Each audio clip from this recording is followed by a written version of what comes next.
नमस्कार साथियों UPS fail हो गई। सरकार परेशान हो गई। सरकार को स्विच ऑफ करना पड़ा यूपीएस को। अब दोस्तों एनपीएस की बारी है। सोचिएगा, सिर्फ 4% लोगों ने यूपीएस को चुना, सिर्फ 4% लोगों ने।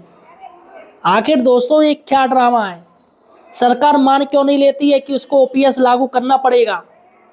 एक जोरदार तमाचा पड़ा है ये दोस्तों गाल में, और तमाम कर्मचारियों ने मारा है। अब दोस्तों इसमें आज हम आपको बताएंगे कितने परसेंट लोगों ने यूपीएस को चुना है और वो किन किन की कितनी संख्या है, इस वीडियो में आपको बताऊंगा।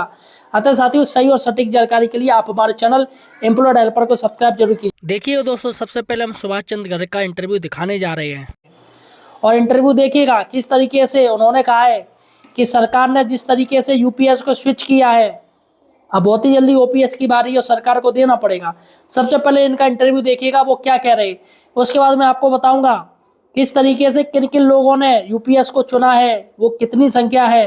बाकायदा सरकार की तरफ से जो आदेश है, प्रेस रिपोर्ट है दोस्तों, वो मैं आपको दिखाऊंगा, और एनपीएस की स्थिति क्या है, और आने वाले समय में क्या सरकार के ऊपर प्रेशर पड़ेगा ओपीएस लागू करने के लिए। पेंशन को लेकर के बहुत मामला उलझ गया है। यूपीएस ओपीएस की मांग, उसके ऊपर से मतलब बहुत सारी चीजें हो रही। एनपीएस को सरकार ने जिस अवतार में लॉन्च किया था वो अब बिल्कुल बदल दिया इस साल। आपको लग रहा है पेंशन को लेकर के एक क्लैरिटी की जरूरत है, और मुझे नहीं पता बजट में इसके लिए कितनी गुंजाइश होगी, पर आपको होप है क्या कुछ इस पर? नहीं, बहुत सही कह रहे हैं आप। एक्चुअली ये तो मुझे भी सरप्राइज किया कि ये जो यूनिफाइड पेंशन स्कीम जो फ्लॉप हो गई, आज भी शायद पूरी तरह से यूपीएस के टेकर्स इतने कम। हाँ, 2% लोगों ने भी उसके लिए ऑप्ट नहीं किया, और डेडलाइन भी निकल गई। अब तो डेडलाइन भी बढ़ाई नहीं है सरकार ने, बहुत 6 महीने तक तो बढ़ाते रहे कि भाई चलिए आ जाइए, खूब प्रचार भी। कब यूपीएस आया और चला भी गया, लोगों ने ऑप्ट भी नहीं किया, उसको ठंडे बस्ते में ही डाल दिया, और एनपीएस को उनको नया अवतार अब देना पड़ रहा है।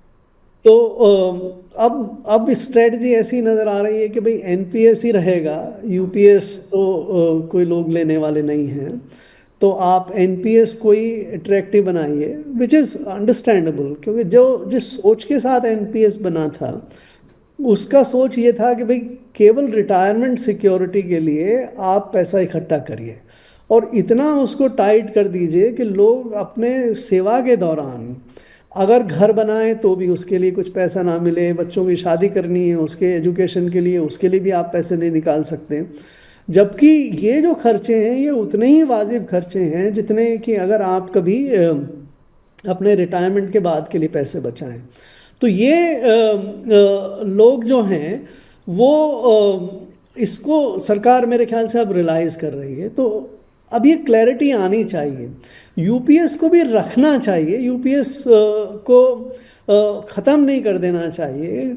अगर कोई लोग यूपीएस की तरफ, क्योंकि यूपीएस और एनपीएस में जो फ़र्क ज़्यादा है वो 2-3 कारणों से ज़्यादा है कि एनपीएस में अभी भी लोगों को लग रहा है कि जो स्टॉक मार्केट में रिटर्न्स आ रहे हैं, ये जो चीज़ें आ रही हैं, उसके कारण से एनपीएस जो है वो संभवतः ज़्यादा आपको फ़ायदा दे सकती है, या कम से कम आपके पास फ्लेक्सिबिलिटी है कि भाई आप कभी भी सरकार में छोड़ें तो आपके पास जो आपका कॉर्पस बन गया वो आपके पास रहेगा।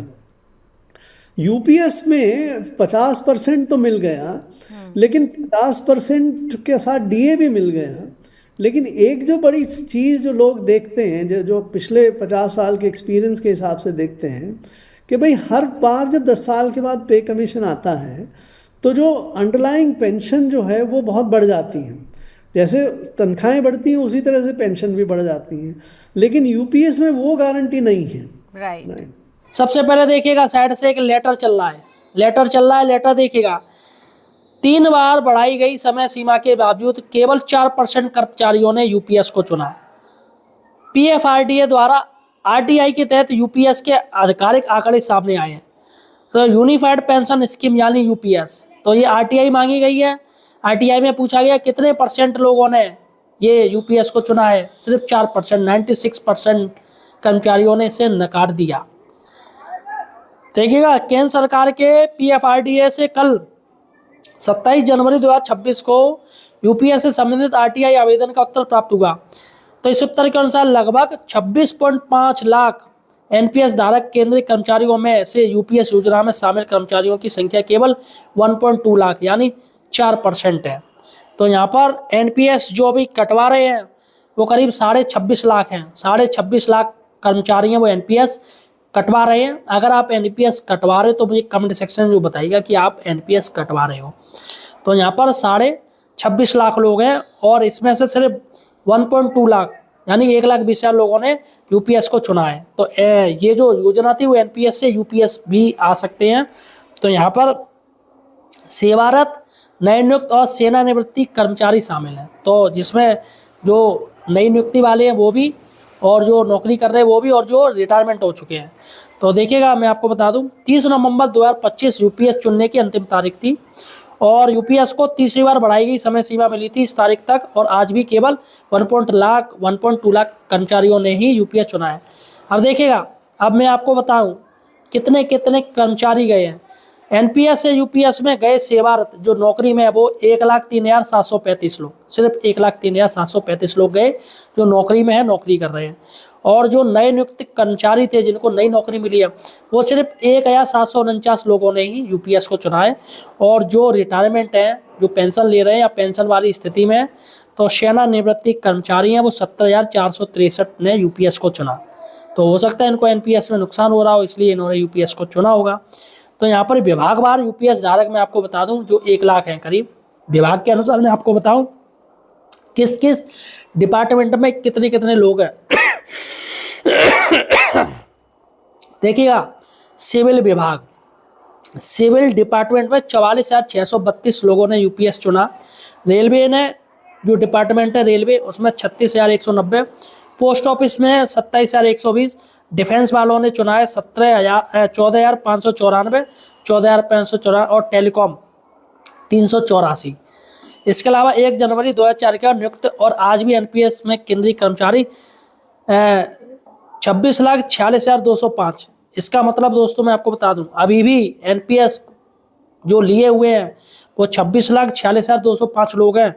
और यानी कि एनपीएस प्लस यूपीएस अगर हम जोड़ लें तो टोटल 27,49,940 यानी कि 27.5 लाख जो कर्मचारी हैं वो एनपीएस और यूपीएस दे रहे हैं। तो 1 जनवरी 2004 के बाद नियुक्त कुल केंद्रीय कर्मचारी ये टोटल है जो अभी दे रहे हैं।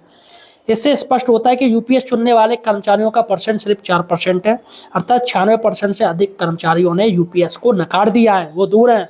यह स्पष्ट करता है कि सरकार द्वारा यूपीएस में दिया गए तथाकथित, जी हाँ दोस्तों, 50% पेंशन, जो कह रहे हैं कि 50% आपको पेंशन मिलेगी, पेंशन का जो वादा है वो कर्मचारियों को रास नहीं आया। उन्होंने सिरे से नकार दिया कि सरकार की करनी कथनी में अंतर है।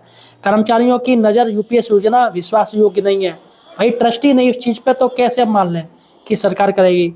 इसलिए अब केंद्रीय और राज्य सरकारों को यूपीएस या यूपीएस जैसी तथाकथित गारंटीड पेंशन योजना का दबाव छोड़कर पुरानी पेंशन योजना यानी ओपीएस पर फोकस लागू करना चाहिए। दोस्तों सबसे बड़ी बात है कि अब ये उनको जान लेना चाहिए। तो साथियों ये देखा आपने, पूरा का पूरा लेटर है, पूरी आरटीआई है दोस्तों, और यहाँ पर इतना क्लियर हो गया कि सरकार परेशान है और एक ना एक दिन ओपीएस लागू करेगी। अभी 12 तारीख को भारत बंद है, जितने भी कर्मचारी यूनियन है सभी ने भारत बंद बुलाया है, 1 दिन की स्ट्राइक है, बहुत बड़ा असर पड़ेगा पूरे भारत पे। तो फिलहाल साथियों आप मुझे कमेंट सेक्शन में #OPS जरूर लिखिएगा। We want OPS, we want OPS, we want OPS, OPS OPS OPS, comment section में ओपीएस जरूर लिखिएगा और चैनल को सब्सक्राइब कीजिएगा। धन्यवाद साथियों।